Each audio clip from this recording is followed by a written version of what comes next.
சென்னை அண்ணா பல்கலைக்கழகம். அண்ணா பல்கலைக்கழகம்னா எதுக்கு famous? Engineering college, Abdul Kalam, பொறியியல் ஆராய்ச்சி, எத்தனையோ அண்ணா பல்கலைக்கழகத்தில் படிச்சவங்க எல்லாம் அமெரிக்காவில் பெரிய பெரிய விஞ்ஞானிகளாக இருக்கிறாங்க. ஆனா கடந்த ஆண்டு அண்ணா பல்கலைக்கழகம் எதுக்கு ஃபேமஸ்? ஞானசேகரன். ஞானசேகரன் யாரு? ஒரு பொம்பளை பொறுக்கி. அங்க இருக்கின்ற அண்ணா பல்கலைக்கழகத்தில் பெண்கள் எல்லாம் கெடுத்து துன்புறுத்தி பாலியல் வன்கொடுமை செய்து இன்னைக்கு குண்டர் சட்டத்தில் போட்டு ஜெயில இருக்கிறான். இன்னும் அந்த யார் அந்த சாருன்னு கண்டுபிடிக்கல. அதான் நீங்க மறக்கக்கூடாது, பெண்கள் மறக்கக்கூடாது. கோவை விமான நிலையத்தில் 3 மாதத்திற்கு முன்பு ஒரு பெண்ணை 4 பேர் பாலியல் வன்கொடுமை செய்தார்கள். இதெல்லாம் தினம் நடக்கிற சம்பவம். அதனால்தான் சொல்றேன், நானும் 3 மகள்களை பெற்ற தந்தையா நான் கேட்கிறேன். எனக்கு 3 பெண்ணுங்க தான். அந்த ஆதங்கத்தில் தான் நானும் உங்ககிட்ட கேட்கிறேன், பெண்கள் கிட்ட கேட்கிறேன். ஏதோ வருவாங்க, இப்ப திமுகவில் புள்ள பிடிக்கிற கும்பல் வரும், காசு கொடுக்கும், அதுவும் மானங்கட்டத்தனமா 8000 ரூபாய் கூப்பன் தரேன்னு சொல்லுவானுங்க. அது போலி கூப்பன். முதலமைச்சர் அவர்கள் அவருடைய தேர்தல் பிரச்சாரம் தொடக்கத்தில் 5 ஆண்டு காலம் அவர்கள் செய்த திட்டத்தை பற்றி ஓட்டு கேட்டார், அது எடுப்பதில்லை. அடுத்தது முதலமைச்சர் அவர்கள் ஐயோ பிஜேபி வந்துரும் பூச்சாண்டி காமிச்சார். உடனே நான் சொன்னேன், முதலமைச்சர் அவர்களே, இது நடக்கிறது சட்டமன்ற தேர்தல், எம்எல்ஏ தேர்தல், எம்பி தேர்தல் முடிஞ்சு 2 வருஷம் ஆயிடுச்சு. இன்னும் நீங்க எம்பி தேர்தல் நினைப்பிலே இருக்கிறீங்க. வாங்க, எம்பி தேர்தல் உங்களுக்கும் மோடிக்கும் போட்டி. இது சட்டமன்ற தேர்தல், எம்எல்ஏ தேர்தல் உங்களுக்கும் எடப்பாடி பழனிசாமி அவர்களுக்கும் போட்டி. வாங்கன்னு சொன்ன உடனே அதை பேசுறதை நிறுத்திட்டார். இப்ப அடுத்தது என்ன பண்ணாரு ஸ்டாலின் அவர்கள்? எடப்பாடி பழனிசாமி அவர்களும் என்னையும் தனிநபர் விமர்சனம். எடப்பாடியார் இப்படி பண்ணார், இப்படி பண்ணார். அன்புமணினா அசிங்கம்னு நேற்று சொல்றார் தர்மபுரியில். உங்க அசிங்கத்தை பத்தி உங்களுக்கு தெரியாதா? உங்களை பத்தி உங்களுக்கு பேச தெரியாதா? எனக்கும் பேச தெரியும். உங்களை பத்தி பேச தெரியும், உங்க பிள்ளைய பத்தி பேச தெரியும். நீங்க உங்க பிள்ளைய வளர்த்த விதத்தை பத்தி என்னால பேச தெரியும். இப்படி ஒரு பெரிய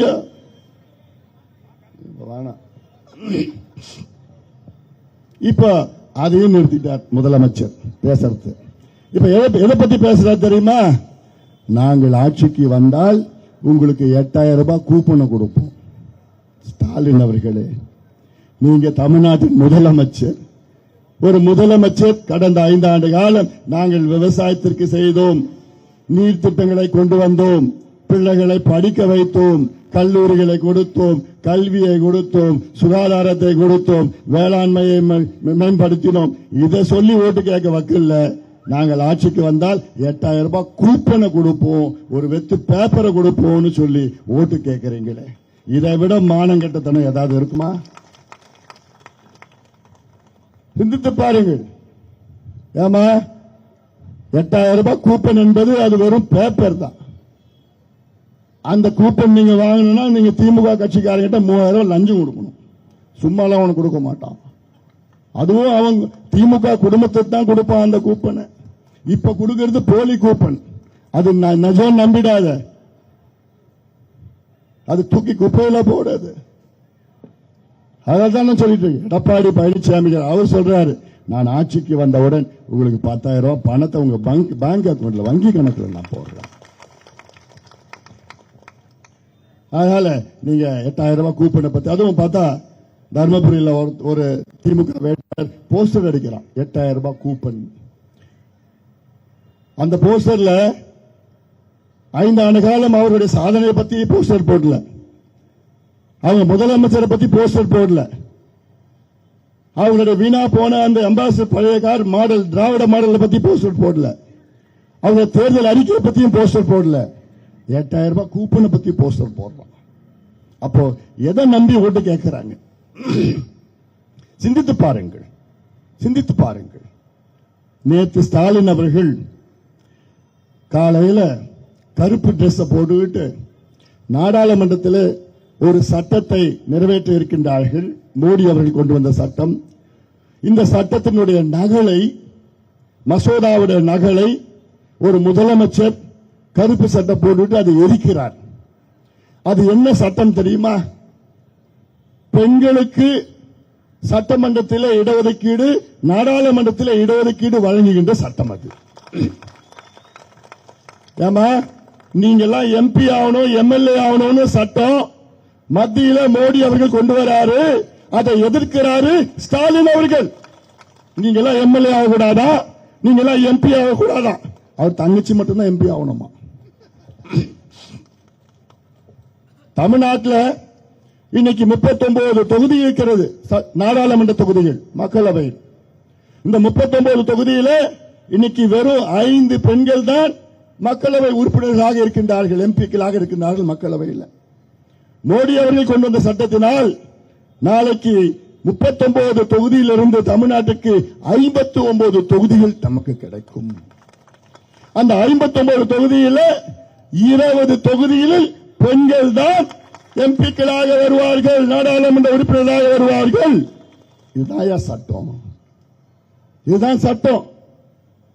இத வேண்டாம் என்று சொல்லுகின்ற ஸ்டாலின் அவர்களே, தமிழக பெண்கள் அத்தனை பேரும் திமுகவுக்கு எதிராக, மக்கள் விரோத திமுகவுக்கு, குறிப்பாக பெண்களுக்கு எதிராக, பெண்கள் விரோத திமுகவுக்கு நீங்கள் ஒரு ஓட்டு கூட நீங்க போடக்கூடாது.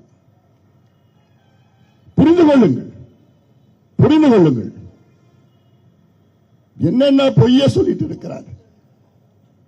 அந்த சட்டத்தின் கீழ் இந்தியாவில் உள்ள அனைத்து மாநிலங்களிலும் 50 விழுக்காடு தொகுதிகள் அதிகப்படுத்தப்படுகின்றன. அதுல ஒரு பொய்ய சொல்றார். என்ன, தமிழ்நாட்டுக்கு தொகுதி குறைச்சிடுவாங்களா, வட இந்தியாவில் உத்தரப்பிரதேசில் அதிகப்படுத்திடுவாங்களா? எவ்வளவு பெரிய பொய், அவர் கணக்கு தெரியாது, அது வேற. ஆனா பொய்ய சொல்லிட்டு இருக்கிறார். தமிழ்நாட்டில் 50 விழுக்காடு இடங்கள் அதிகப்படுத்தப்படும், அதே வேளையில் உத்தரப்பிரதேசத்திலும் 50 விழுக்காடு, பீகாரிலும் 50 விழுக்காடு, கேரளாவிலும் 50 விழுக்காடு. இப்போ இந்தியாவில் உள்ள அத்துணை மாநிலங்களிலும் 50 விழுக்காடு தொகுதிகள் அதிகரிக்கப்படும். அப்புறம் யாருக்கு என்ன நட்டம்? யாருக்கும் அதிகமா வரப்போறதில்லை, யாருக்கும் குறைச்சலா வரப்போறதில்லை. இதுல எங்க குறைச்சாங்க? உனக்கு தமிழ்நாட்டில் எங்க குறைச்சாங்க? 39 இருந்து 59 வருது. எல்லாத்துக்கும் 50. தமிழ்நாட்டுக்கு இன்னும் சொல்ல போனா 50 விழுக்காடு இல்ல, 51 விழுக்காடு இடங்கள் அதிகமாக வருது. ஒரு விழுக்காடு. உத்தரப்பிரதேசம் 50 விழுக்காடு தான், தமிழ்நாடு 51 விழுக்காடு, கேரளாவில் 50, தெலுங்கானா, ஆந்திரா, கர்நாடகா, மகாராஷ்டிரா, ஒரிசா, மத்திய பிரதேஷ், உத்தரப்பிரதேஷ், பீகார், ஜார்க்கண்ட், ஹரியானா, பஞ்சாப், சத்தீஸ்கர், வெஸ்ட் பெங்கால், எல்லா மாநிலத்துக்கும் ஒரே சீராக 50 விழுக்காடு தொகுதிகள் அதிகரிக்கப்படுகிறது. அவ்வளவுதான் இந்த சட்டம். இத பொய்ய சொல்லி சொல்லி சொல்லி ஐயோ குறைச்சிட்டாங்க, ஐயோ குறைச்சிட்டாங்க. இவரும் இவர் குடும்பத்தினர் எல்லாமே கருப்பு சட்டை போட்டு எரிக்கிறாங்களாம். எதை? உங்கள் பெண்களுக்கு இடஒதுக்கீட்டு அந்த சட்ட மசோதாவை. என்னை பொறுத்தவரை இது தேச குற்றம், தேச துரோக செயல். ஒரு முதலமைச்சர் நாடாளுமன்றத்தில் இருக்கின்ற பெண்களுக்கு இடஒதுக்கீடு வழங்குகின்ற அந்த சட்ட மசோதாவை எரிப்பது இது தேச துரோக செயல். இது ஒரு குற்றம். ஆக்சுவலா தேர்தல் ஆணையம் அவர் மீது வழக்கு போடணும், உறுதியை செய்ய வேண்டும். கடந்த காலத்தில் 40 ஆண்டுகளுக்கு முன்பு இதே போன்று தான் தமிழ்நாட்டில் 27 எம்எல்ஏக்கள் சட்ட மசோதா எரிச்சாங்க. அவங்க சீட்டை கிழிச்சு போட்டாங்க, க்ளோஸ் ஆயிட்டு முடிஞ்சு போச்சு. இன்னும் 20 நாள் இவர் சீட்டு போகுது, அது வேற. ஆனாலும் ஏதோ ஒரு ஸ்டண்ட் பண்ணணும், மக்களை திசை திருப்பணும்.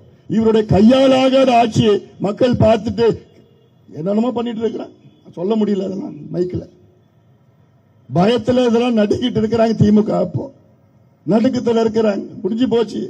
நான் தமிழ்நாடு முழுக்க போயிட்டு வந்துட்டு இருக்கிறேன். போற இடங்கள் எல்லாம் அத்துணை மக்களும், அத்துணை பெண்களும், அத்துணை விவசாயிகளும், அத்துணை நெசவாளர்களும், அத்துணை அரசு ஊழியர்களும், அத்துணை இளைஞர்களும் ஏப்ரல் 23ஆம் தேதி காத்துட்டு இருக்கிறாங்க நமக்கு ஓட்டு போட, திமுகவை விரட்டி அடிக்க.